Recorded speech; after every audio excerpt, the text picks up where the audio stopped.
Bonjour Phila, bonjour et baiser fraternel, baiser biblique selon Dieu, à chacun. J'ai des nouvelles, je participe à des groupes de partage qu'on appelle aussi les cellules, les groupes de maison. Et merci de m'inviter et je dis à quelques responsables, je leur dis invitez-moi et je viens le soir participer à une de vos réunions. C'est très important d'être en cellule, en groupe de partage, autour de la parole de Dieu et dans la prière. Et le temps passe très vite, on peut passer une heure, que dis-je une heure, 2 heures en train de prier dans les groupes de partage. Que Dieu vous bénisse les uns et les autres. Voilà, j'aimerais vous dire qu'un mail va partir. Il va nous donner quelques news. Je crois que c'est news numéro 14 qui va arriver. On a un sujet de prière, on a quelques prophéties, une petite pensée et surtout l'annonce d'un nouvel héritier qui est arrivé. Le premier enfant, je ne devrais pas le dire, mais je vais le dire quand même, de la famille Clavier, le petit Timéo. Mais vous allez l'avoir dans le mail, vous allez avoir le PowerPoint, tout impeccablement bien fait par le papa. C'est une bonne nouvelle.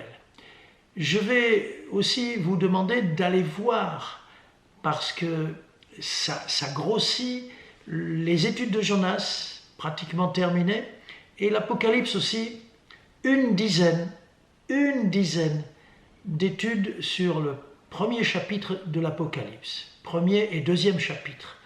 Et puis il y aura le chapitre 3 et je crois que ça fera 20 ou plus de 20 études bibliques sur les 3 premiers chapitres de l'Apocalypse. Travaillez bien, travaillez la parole de Dieu, c'est elle qui nous donne le salut glorieux, on le sait, c'est elle qui nous donne beaucoup de joie et les forces pour vivre dans le quotidien.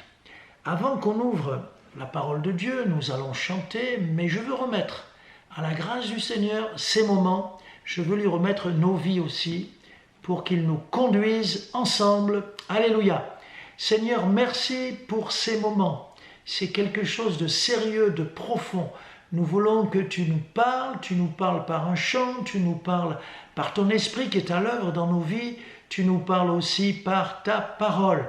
Enseigne-nous, éclaire-nous, conduis-nous, exhorte-nous. Seigneur, dirige tous nos moments maintenant, tout ce que nous allons faire, dirige aussi nos oreilles vers cette bonne parole venant de toi. Amen. Voilà, à tout à l'heure. De notre Seigneur, il est grand, il est bon, il est merveilleux. À lui soit la majesté.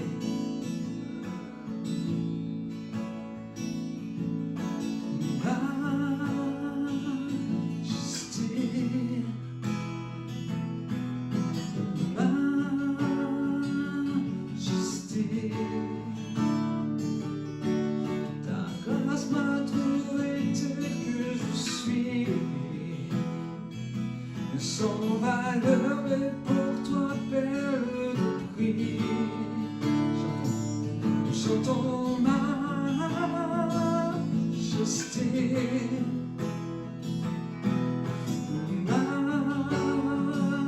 Majesté. Ta grâce m'a trouvé tel que je suis. Sans valeur, mais pour toi, perle.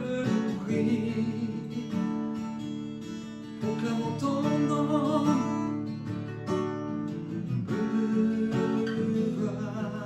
voici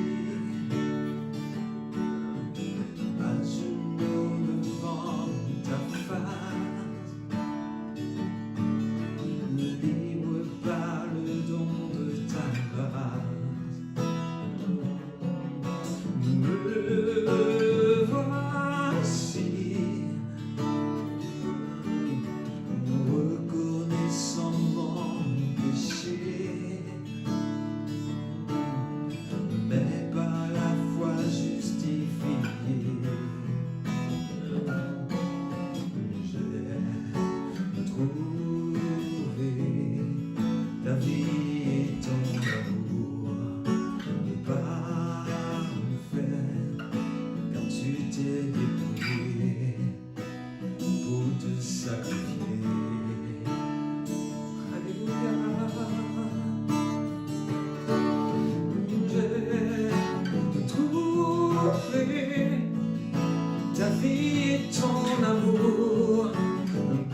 soit la majesté.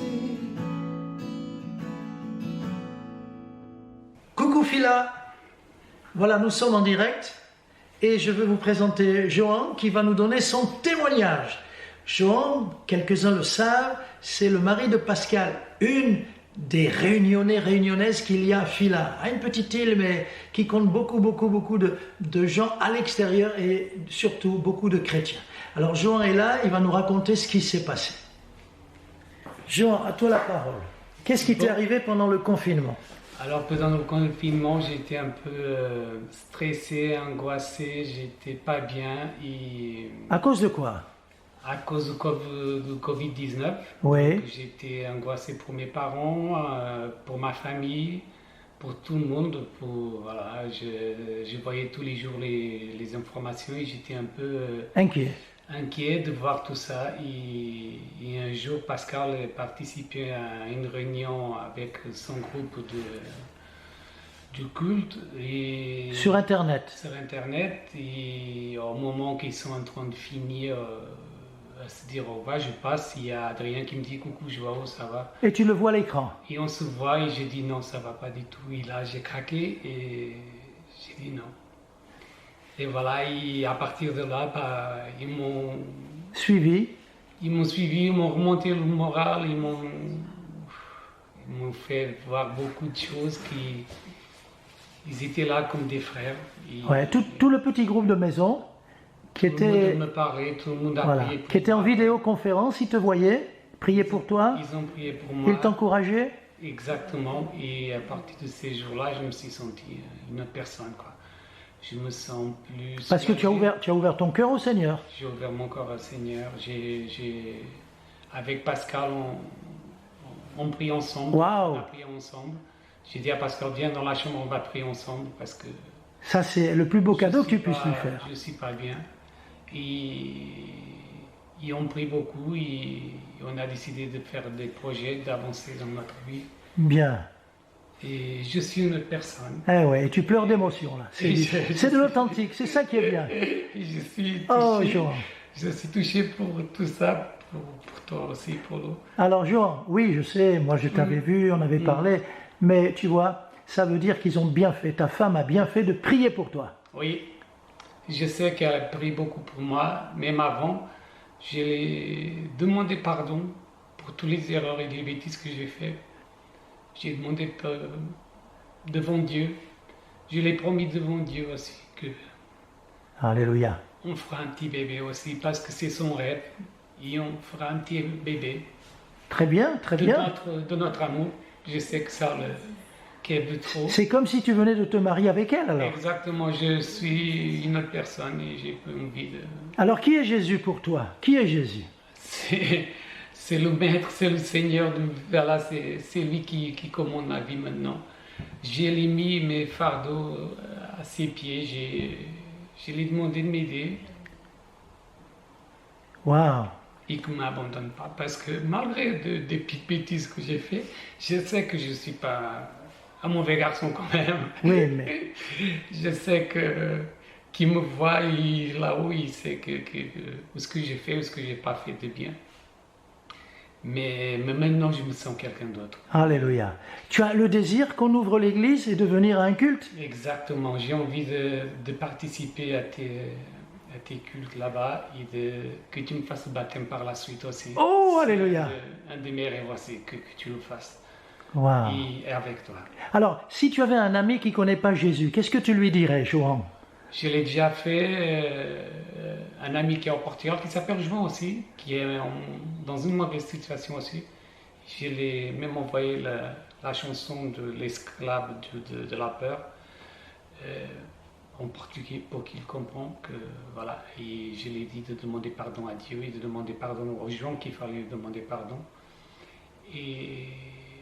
Et voilà, j'ai essayé de l'aider aussi, et j'ai essayé de le convaincre que c'est Dieu qui gère et qui commande notre vie, et que c'est grâce à lui qu'on est là aujourd'hui, quoi.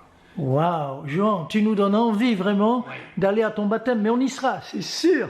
On y sera. J'ai hâte que ça commence. Ça sera un grand jour de joie? Pour moi, oui. Franchement, oui. Je suis touché et j'ai dit à Pascal, Maintenant, je veux voilà, que Paul il me fasse le baptême aussi. Et elle me disait, mais c'est pas comme ça. Écoute, je te fais une surprise. Elle te rejoint sur le plateau, Pascal, pour qu'on la voie. Allez, Pascal, mets-toi à côté de lui, le côté que tu veux, mais qu'on te voit à l'écran. Voilà. Bonjour, Fais coucou. Voilà. Pascal, elle vient au premier culte et on la connaît, ceux du premier culte. Voilà, on termine sur cette belle photo d'un couple tout à fait nouveau, puisque tu es un homme neuf, un homme neuf. Merci beaucoup, Pascal. Merci beaucoup, Jouan.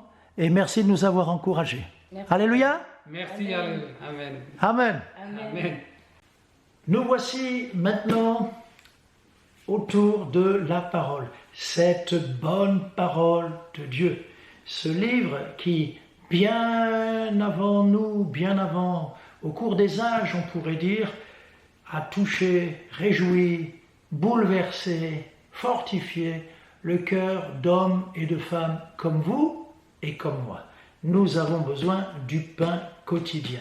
Jésus nous l'a dit, nous en avons besoin chaque jour. L'homme ne vivra pas de pain seulement, mais il vivra aussi de cette bonne parole de Dieu pour nourrir son âme, fortifier son cœur. Nous allons l'ouvrir, ce livre, dans un tout petit livre qui n'a qu'un chapitre. C'est pour ça que je ne vous donnerai pas le chapitre. Je vous dirai le rendez-vous, les 2 versets que nous allons lire. Et ce petit livre se trouve à la fin de la Bible, juste avant le grand livre de l'Apocalypse. Alors on y va ensemble. Et là, dans ce livre de Jude, voilà, le livre de Jude, nous lisons les versets 12 et 13. Versets 12 et 13. Je fais la lecture, vous suivez à l'écran et suivez aussi dans votre Bible. Voici le texte que nous lisons, très court. Ce sont ces hommes dont je vais parler rapidement, ce sont des écueils dans vos agapes, faisant impudemment bonne chère, se repaissant eux-mêmes. Ce sont des nuées sans eau, poussées par les vents, des arbres d'automne sans fruits, 2 fois morts, déracinés. Ce sont, pourrait-on dire, des vagues furieuses de la mer, rejetant l'écume de leur impureté, des astres errants auxquels l'obscurité des ténèbres est réservée pour l'éternité. Voici, nous nous trouvons dans ce petit livre d'un seul chapitre de Jude. D'abord, qui est Jude? Jude est le demi-frère du Seigneur Jésus. Jésus et Jude partageaient la même maman. Jude est un disciple, un homme important, et là, il fait la fonction d'apologète, c'est-à-dire défenseur de Christ, défenseur de la foi, de l'authenticité biblique. Et donc il essaye de ramener, parce que ça commençait déjà à l'époque, même au début de l'ère chrétienne, il essaie de ramener le peuple à la bonne parole, au bon fondement, à la vérité immuable, invariable, éternelle de Dieu. Il y avait déjà des problèmes, on commençait à dérailler certains, et là il se pose en tant que défenseur de la foi. Et il dénonce ces hommes qu'on pourrait appeler, vous et moi, des impies, ces hommes qu'on pourrait appeler peut-être même des apostats, mais qui s'étaient glissés au milieu des premiers chrétiens. Vous savez que parfois l'ennemi qui est au loin est plus facile à combattre que celui qui s'est glissé au milieu de nous. Et nous devons être avertis, bien-aimés, nous le sommes pour les temps aussi à venir, et nous sommes déjà entrés dans ces temps de la fin, qu'il y aura un mélange, l'ivraie va se mêler au bon grain, et que l'adversaire a ses faux apôtres, faux docteurs, faux prophètes. Enfin, nous sommes en plein dedans, et qu'il y a vraiment une copie. D'ailleurs, tout ce qui a de la valeur, tout ce qui est authentique, est copié naturellement. Hélas, hélas. Et donc, il dénonce à 5 reprises, par 5 images très fortes, ces hommes de la perdition, je vais les appeler comme ça, moi, ces hommes sur lesquels demeure le jugement de Dieu. Alors, d'abord, regardons au verset 12, la première image qu'il donne de ces apostats. Jude dit ceci: Ce sont des écueils, ces gens-là, des écueils dans vos agapes, faisant impudemment bonne chère, se repaissant eux-mêmes. Ce sont des écueils. Je ne vais pas trop m'attarder sur ces hommes-là, mais prendre le contre-pied et dire, en revanche, le chrétien à l'opposé et ceci et cela. Et nous prendrons 5 images concernant le chrétien, concernant l'Église, concernant ce que vous, ce que moi, ce que nous devons être. Ce sont des écueils. Un écueil est dangereux. Les écueils, ce sont ces récifs qu'il y a, et très souvent ils sont près des ports, l'endroit censé abriter le bateau, le refuge de ceux qui ont traversé une tempête ou de ceux qui ont fait un long voyage et qui arrivent fatigués, peut-être ils n'ont plus d'eau douce, ils n'ont plus de nourriture, et le port est tant désiré. Et ce port qui est vraiment la bénédiction, justement, est souvent bordé d'écueils, de récifs, qui sont les ennemis des bateaux parce qu'ils sont là pour les briser, pour les casser. Alors l'apôtre dit, ces gens-là, ce sont des écueils. Mais en opposition, une image magnifique, l'écueil est une image diabolique, l'œuvre de celui qui vient pour égorger, détruire, voler. L'écueil, à l'opposé, c'est l'accueil. Le chrétien doit être un accueil. Le Seigneur nous dit dans sa parole, accueillez-vous les uns les autres comme Christ vous a accueillis. Le Seigneur nous a montré son accueil. Il meurt les bras ouverts. Je sais que l'homme, quand il manifeste, c'est le poing fermé. L'homme va toujours s'irriter, se mettre en colère.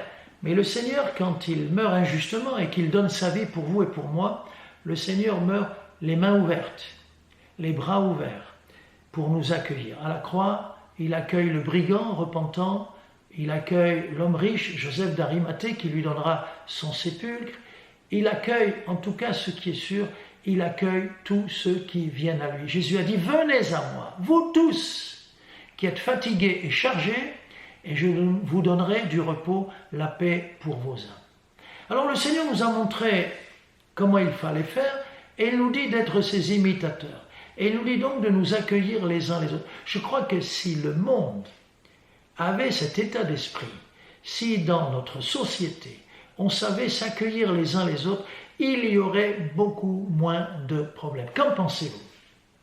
Les problèmes de racisme seraient tous réglés, puisque quand on s'accueille, il n'y a vraiment plus de différence de peau. Je me souviens, en étant au Gabon, j'étais en train de prêcher, mon interprète me traduisait dans une langue des Benjabis du sud du Gabon, et à un moment donné, pour illustrer quelque chose, je prends son bras en prêchant, et quand je prends son bras, c'est là que je m'aperçois que c'était un black, mais bien sûr que c'était un black.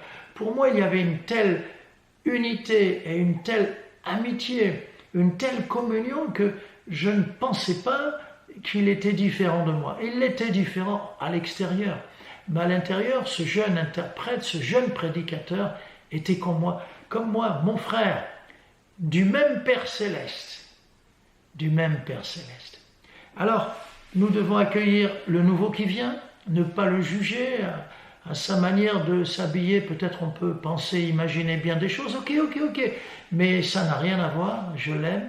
Dieu ne nous a-t-il pas aimés alors que nous étions encore pécheurs et même ennemis de ses lois, ennemis de son amour, il nous a aimés, pardonnés, et quand nous nous sommes repentis, il a effacé tout notre passé. Dieu nous aime et il ne regarde pas à la différence qu'il peut y avoir entre nous. Il y a aussi des barrières sociales dans notre société. Oh, pas dans l'église, pas à Fila. Non. Il y a le riche et le pauvre, et je ne veux pas savoir qui est riche et qui est pauvre. Mais j'ai mon frère et j'ai ma sœur avec lesquels je prie, avec lesquels je viens adorer. Oui, je viens avec eux adorer le Seigneur. Nous sommes différents, comme un bouquet de fleurs doit être différent, mais la différence, c'est notre richesse et notre beauté. Alors, s'accueillir dans l'Église, quel que soit notre rang social, bien sûr, et quelle que soit notre origine ethnique. D'ailleurs, la Bible nous dit qu'il n'y a qu'une seule race. Nous sommes tous issus d'un même sang. Une seule race. C'est nous les hommes qui avons créé les frontières, qui avons créé les races, qui avons créé les différences, mais il n'y en a pas. Il n'y en a pas. Mon frère de Phila, ma sœur, que je connais, je sais qu'entre toi et moi, il n'y a aucune différence, il n'y en a aucune, mais il y a le Seigneur qui nous unit. Alléluia. Et puis dans ces hommes qui venaient semer le trouble, puisqu'il est dit qu'ils venaient se mêler aux fêtes et aux repas des chrétiens qu'on appelait les agapes. Agapéo, c'est le verbe en grec qui signifie amour. Les agapes étaient des temps, des moments organisés pour célébrer ensemble la communion fraternelle, et on mangeait ensemble, on riait ensemble, on priait ensemble et on partageait bien des choses ensemble. Eh bien, au sein de cette communion, l'ennemi voulait se glisser. Et puis l'autre image concernant, la deuxième image concernant ces hommes impies, ce sont des nuées, lisons la fin du verset 12, ce sont des nuées sans eau, des nuages ou des nuées sans eau, poussées par les vents. Voilà, poussées par les vents. Des nuées, c'est le nuage. Le chrétien doit être un petit nuage, oui. Toi, moi, à nous tous, nous allons apporter la pluie partout où nous passons, à nous tous. Qu'est-ce que c'est qu'un nuage? C'est créé par l'eau. C'est que de l'eau en suspension. Cette eau qui était sur terre, qui a été aspirée par le soleil, les rayons chauds du soleil, les rayons du soleil ont constitué un nuage. Les rayons du soleil de justice constituent le nuage que tu es, que je suis. Et ce petit nuage doit être rempli d'eau. Pourquoi? Quel est le but du nuage? D'aller se déverser, d'aller arroser. Et ensemble, l'Église doit être une bénédiction. La bénédiction d'une pluie douce, d'une pluie qui va arroser. La pluie est nécessaire. Nous sommes parisiens. Si nous étions agriculteurs, en tout cas à la campagne, on saurait très bien que le nuage, que l'eau que l'on attend est tellement précieuse. Elle vient irriguer et donc elle vient rendre fertile le champ. Elle vient permettre que ce qui a été semé puisse croître. Elle vient apporter la vie. Et quand quelqu'un a ensemencé son champ, il soupire, il attend l'eau du ciel. C'est au physique, la pluie. Mais nous, bien-aimés, nous pouvons apporter la pluie. La Bible dit que partout où nous passons, nous pouvons apporter la pluie, la bénédiction. On peut traverser la vallée de Baca et la transformer. Et la transformer, comment dit le psaume 84, en un lieu plein de sources. Nous apportons l'eau de Dieu, nous apportons la vie, nous apportons la bénédiction. Alors un nuage ne va pas se laisser entraîner par n'importe quel vent et n'importe quel souffle. Non. Nous sommes le nuage de Dieu, vous et moi, le nuage de Dieu. Et nous laissons le Seigneur nous entraîner là où il faut, pour aller arroser là où il faut, pour aller bénir là où il faut. Je veux arriver dans la terre qui soupire après l'eau du ciel. Et je veux l'arroser, je veux la rendre fertile. Quel ministère tu as et quel ministère j'ai moi aussi. Que c'est formidable de savoir que le Seigneur nous appelle à cela. Et puis également, il y a une autre image. Oh, elle est forte aussi, celle qui arrive. Ils sont, lisons ensemble, verset 12, ce sont des arbres d'automne sans fruits, 2 fois morts, déracinés. Voilà. Des arbres d'automne. Ah, l'automne, c'est la saison où les feuilles meurent, les feuilles tombent. Elles ont changé de couleur, les couleurs sont magnifiques, mais les feuilles tombent et elles sont mortes. L'automne, c'est pas une saison préférée en général. On préfère celle du printemps, parce que là, on sait qu'arrive la vie, naissent les bourgeons, arrivent les feuilles, les bourgeons, puis ensuite les fleurs, puis les fruits. Et le printemps, c'est le symbole de la vie. Mais ici, ces arbres sont des arbres d'automne, ils ne portent pas de fruits. Or, nous sommes destinés à porter du fruit, 2 fois morts, déracinés. C'est terrible. Alors nous, bien-aimés, nous sommes l'arbre fruitier. Nous ne sommes pas un arbre pour décorer, pour faire beau dans le jardin. Non. Nous sommes des arbres utiles. Nous sommes des arbres plantés dans la maison de Dieu. Nous avons été greffés sur Jésus, nous avons donc sa sève, nous avons ses racines et nous portons du fruit. Nous devons porter du fruit. C'est la nature de l'enfant de Dieu que de porter du fruit, donc nous sommes appelés à nourrir. Quand je m'en vais au culte, vous rencontrer, me rassembler avec vous, là, je trouve des arbres fruitiers qui sont là pour me nourrir, pour me faire du bien. Que ça fait du bien de discuter avec un enfant de Dieu. Ça nous change des conversations de ce monde. Dans notre monde, tout le monde parle de fric, ou vous avez vu elle et vous avez vu lui, et puis ça critique, et puis on parle mal du gouvernement, du président. Non, non, non, moi je veux des frères et des sœurs qui m'encouragent à prier, qui me racontent leur dernière expérience avec le Seigneur, c'est tout frais, qui me communiquent leur joie, qui sont là à m'écouter parfois. Et en m'écoutant, ils me nourrissent, ils me font tellement du bien. Vous avez remarqué cela. Nous avons besoin de cette communion. Bientôt, nous allons la reprendre. Cette communion fraternelle où nous sommes utiles les uns aux autres. Alors, nous sommes les arbres de la vie qui portons du fruit. Et les fruits, toutes sortes de fruits, nous en avons toute une liste dans l'Épître aux Galates, au chapitre 5, le verset 22. Je vous laisse le soin d'y aller et de voir que nous pouvons faire tellement de bien autour de nous. Alléluia. Et puis, encore une image. Venez, lisons verset 13. Ce sont ces hommes-là, des vagues furieuses de la mer, rejetant l'écume de leur impureté. Je m'arrête là. Des vagues furieuses. C'est dangereux pour le bateau de traverser une tempête. Je ne sais pas, aujourd'hui on prend l'avion, très rarement le bateau, mais moi j'ai connu des traversées, la Méditerranée par exemple, on peut le faire encore en bateau, la Méditerranée, où la tempête se déclare. Et je ne sais pas quel est le plus terrible, une tempête en mer, dans un océan en furie, ou une tempête dans l'avion. Ah, je ne sais pas, mais je vais vous dire, c'est quand même terrible. Et ces gens-là sont comme la mer quand elle se déchaîne. Ce sont des flots tumultueux, des vagues furieuses qui se jettent. Chaque vague donne l'impression qu'elle veut casser le navire. Nous sommes comme des navires, les uns et les autres. Notre monde, les gens dans ce monde, ce sont comme des bateaux, mais qui se laissent attirés par n'importe quel courant. Ils ont rencontré des courants terribles, ils ont rencontré des tempêtes, peut-être que le bateau qu'ils sont le bateau a le mât brisé, il n'y a plus de voilure. Enfin, nous devons être une mer comme de l'huile pour porter les bateaux, les rassurer. Et si nous avons quelques vagues, c'est pour les amener jusqu'au port.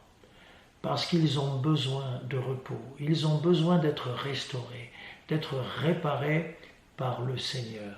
Et donc l'image que je donne ici, en contrepartie de ces vagues furieuses, c'est de dire que vous et moi, nous sommes des vagues de bénédiction.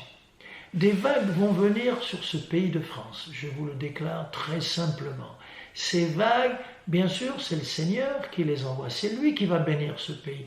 Mais ces vagues, elles ont des visages, le tien, le mien, oui, le nôtre. Pourquoi ? Parce que Dieu va se servir de son Église pour bénir ce pays. Continue à prier pour la France. Continue à aimer ce pays qui ne le mérite pas, j'en conviens.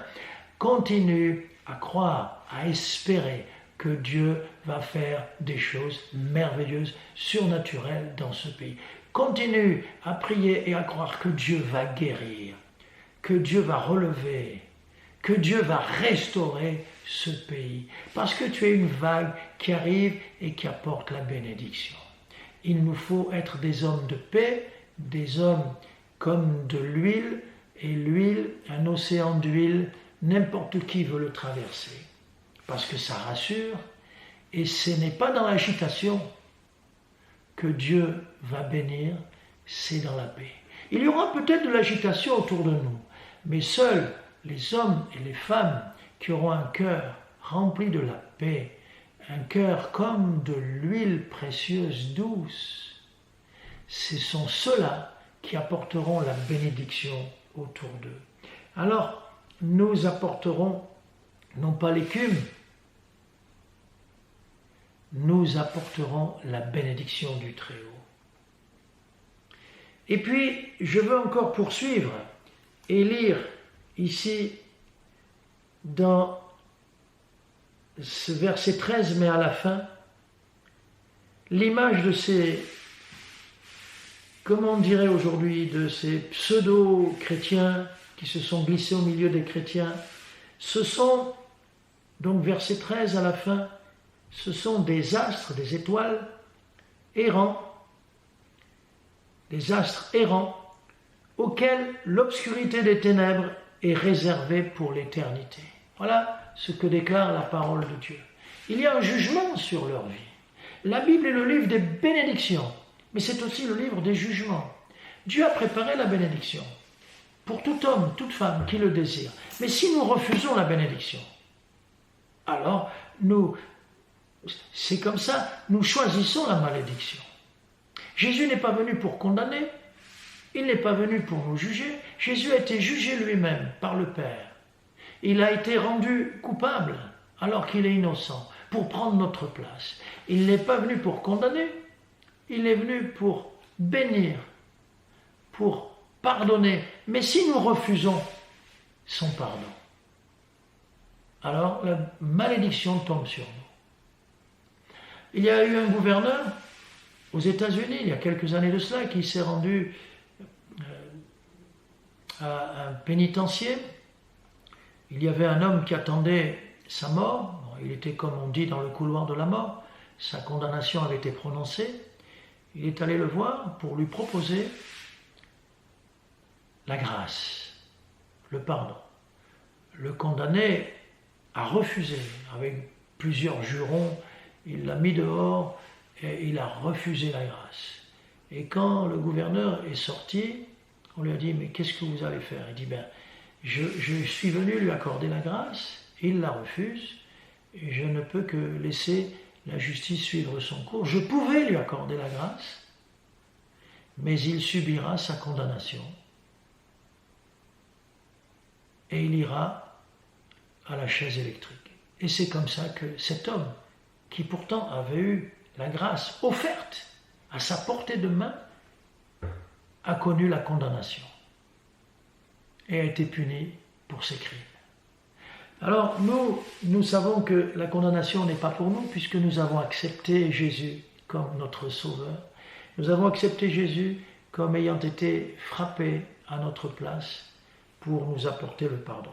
Alors en retour, nous ne sommes pas des astres errants. Un astre errant, c'est comme une étoile filante. Oh, elle brille, l'étoile filante. Elle brille plus que toutes les étoiles, mais pour un temps très court. Et elle erre, c'est-à-dire elle n'a pas de chemin, elle ne sait pas où elle va. Elle part quelque part pour disparaître pour toujours. Nous ne sommes pas errants. Nous savons où nous allons. Jésus nous éclaire. Jésus est notre guide. Et comme nous sommes des astres, c'est-à-dire des étoiles, nous sommes comme le Seigneur Jésus, une lumière. Lui qui a dit « Je suis la lumière du monde ». Celui qui me suit ne marchera pas dans les ténèbres, mais il aura la lumière de la vie. Il nous a dit aussi « Vous êtes la lumière du monde ».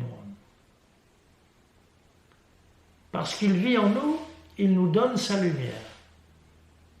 Et que c'est rassurant d'être avec un enfant de Dieu, parce qu'il nous éclaire, parce qu'il éclaire son chemin, celui de ses enfants, de toute sa maisonnée, et même, je vais vous dire, si au travail, votre employeur, votre patron, a ouvert les yeux sur la bénédiction que vous êtes pour sa boîte, il viendra vous voir.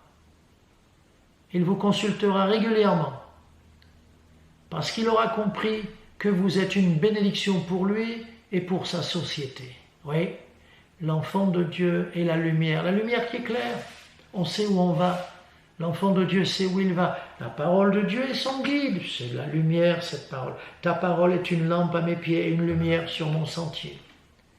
Alors, mon frère, ma sœur, nous sommes une lumière, faite pour éclairer les gens dans leurs ténèbres, pour les guider vers celui qui veut être leur sauveur, celui qui a la réponse à tous leurs besoins, celui qui veut les guérir.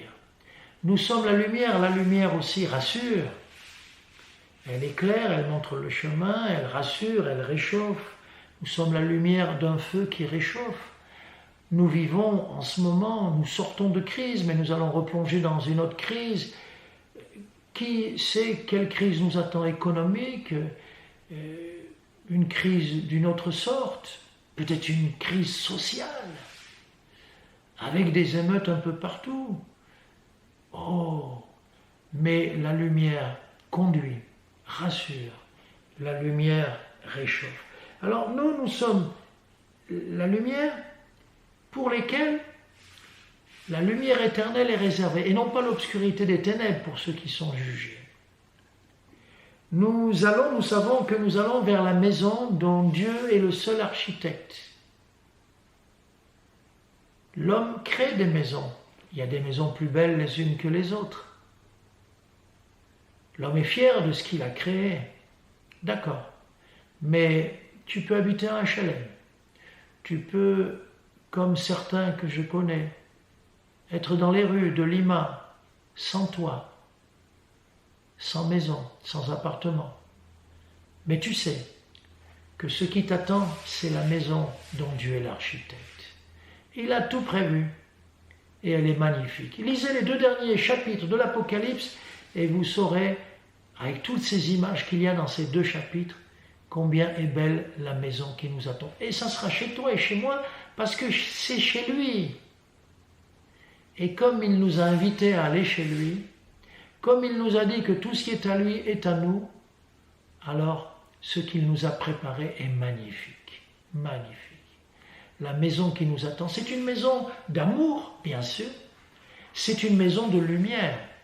Il n'y aura plus dans le ciel, ce que nous appelons le ciel, notre destinée céleste, il n'y aura plus de soleil, aucun luminaire pour nous éclairer. Le Seigneur sera lui-même notre gloire et il y aura la lumière de la présence divine, de la gloire de Dieu.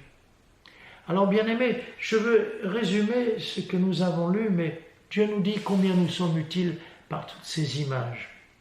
Non, ne sois pas un écueil, ne fais pas de mal, fais du bien partout où tu passes.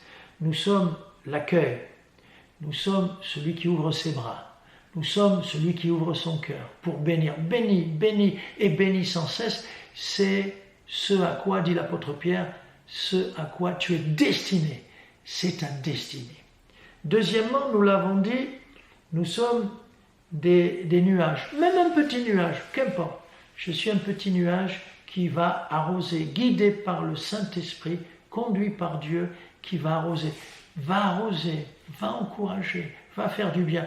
Et quand nous nous assemblons, que c'est beau, nous devenons ensemble, tous ces nuages rassemblés, la pluie qui arrive. Non pas la pluie qui détruit, la pluie douce, qui fertilise, qui rafraîchit, qui apporte de l'eau, qui nourrit les rivières, qui nourrit les puits, les nappes phréatiques. Oh, il y a tant d'images. Troisièmement, nous l'avons dit, nous sommes des arbres fruitiers. Combien c'est important de porter du fruit. Continue, bien-aimé, à porter du fruit à la gloire de Dieu, mais surtout pour être utile à tes frères, à tes sœurs, à la maison, sur le lieu de travail, à ta génération. Et puis encore, c'est important ce que nous avons vu. Nous sommes des vagues qui portons de gros bateaux, des vagues, et j'ai cette image d'une mer paisible. C'est de l'huile qui porte les bateaux et qui leur permet d'avancer. Et puis enfin, nous l'avons dit, nous sommes la lumière du monde. Nous sommes faits pour éclairer, nous sommes faits pour conduire, nous sommes faits pour répondre aux besoins des uns des autres. Nous sommes cette lumière. Réalise que Dieu t'as donné une lumière magnifique. Merci Seigneur. Amen. Prions et remercions le Seigneur pour sa parole. Seigneur, merci parce que tu nous montres que tu veux nous envoyer dans ce monde. Nous cessons de demander, sans cesse demander pour nous-mêmes. Mais tout ce que tu nous as donné, tout ce que tu as donné à ton Église, que tu as enrichi, c'est pour que nous allions porter ta bénédiction. Montre-nous les besoins, inspire-nous, conduis-nous, que nous soyons ces chrétiens qui vont apporter la pluie, qui vont aller nourrir. Tu nous appelles à faire tes miracles pour le bienfait d'hommes et de femmes dans le besoin. Merci pour ces choses toutes simples que nous comprenons et nous voulons les mettre en pratique. Alléluia. Alléluia. Je vous dis à très bientôt, bien-aimés. Merci beaucoup.